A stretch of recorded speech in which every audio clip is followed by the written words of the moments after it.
Bienvenue sur Azimut. Ici, nous parlons orientation. Retrouvez tous nos contenus et nos outils pour les parents sur azimut-orientation.com. Bonne écoute. C'est l'été, le week-end, les vacances peut-être. Vous êtes sur la route, dans les embouteillages, à la plage, en promenade, à la maison entre deux valises ou simplement dans un moment un peu plus calme que d'habitude. Et si c'était justement le bon moment pour parler orientation avec votre adolescent? Pas sous la forme d'un grand interrogatoire, pas avec la question qui crispe tout le monde qui est: «Alors, tu veux faire quoi plus tard?» Pas avec un tableau Excel, 3 classements d'école et une pression mal dissimulée. Non, l'idée, c'est plutôt d'ouvrir une conversation. Une vraie, simple, courte, concrète. Une activité à faire ensemble pour parler de lui, de ses envies, de ses forces, de ses doutes, de ce qui l'attire ou de ce qu'il ne veut surtout pas.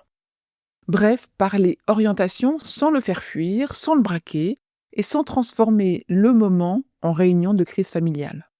Dans cette série, nous vous proposons donc une activité par épisode, extraite du cahier d'activité sur l'orientation Azimut, édition 2026. Dans cet épisode, Azimut vous propose une activité assez directe. Identifiez les freins qui peuvent bloquer ou ralentir le projet d'orientation de votre adolescent.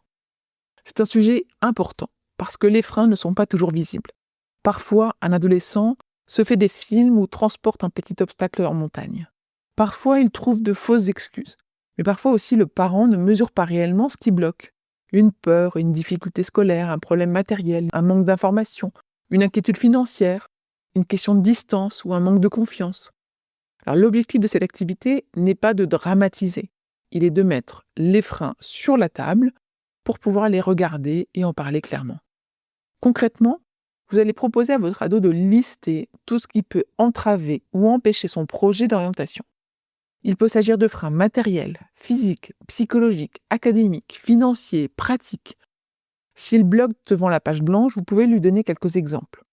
La procrastination, le manque de confiance en soi, la peur de l'échec, la peur du jugement, le manque de motivation, la difficulté à prendre une décision, le manque de temps, le fait de ne pas savoir par où commencer, un niveau fragile dans une matière, une addiction ou un usage excessif des écrans, l'éloignement des amis ou de sa famille, le coût des études, le manque d'outils ou le manque d'informations. Une fois la liste établie, prenez le temps d'en discuter ensemble. L'idée n'est pas de répondre trop vite: «Ah non, mais ça c'est pas grave» ou alors «Bah t'as qu'à faire un effort». Ce type de réponse risque bien sûr de fermer la discussion.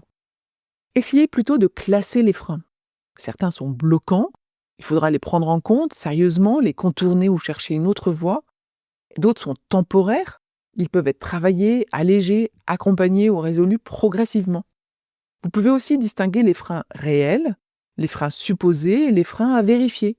Par exemple, le coût d'une formation peut être un vrai frein, mais il faut vérifier les bourses, l'alternance, les aides ou les solutions de logement. Le niveau dans une matière peut être un frein, mais il faut regarder s'il est vraiment déterminant pour la formation visée. Et ensuite, vous hiérarchisez. Tous les freins n'ont pas le même poids. Demandez à votre ado lequel te bloque le plus aujourd'hui, lequel pourrait être levé assez vite, lequel demande de l'aide extérieure, lequel dépend de toi, de nous ou d'informations à chercher. Pour les freins qui peuvent être levés, établissez un petit plan d'action. Pas un grand plan irréaliste, mais une première action concrète. Prendre un rendez-vous, chercher une information, parler à un professeur, faire un planning, contacter une école, regarder les aides financières, travailler une matière précise, visiter un établissement. Cette activité, elle est utile parce qu'elle permet à votre enfant de comprendre qu'il peut parler de ses blocages sans être jugé. Elle permet aussi à la famille de voir plus clairement ce qui se joue derrière certains silences, certaines résistances ou certains refus. Et en orientation, avancer ne consiste pas seulement à choisir une voie, c'est aussi identifier ce qui empêche d'avancer. Et parfois, nommer un frein, c'est déjà commencer à le desserrer.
Cette activité est extraite du cahier d'activités sur l'orientation proposé par Azimut en 2026.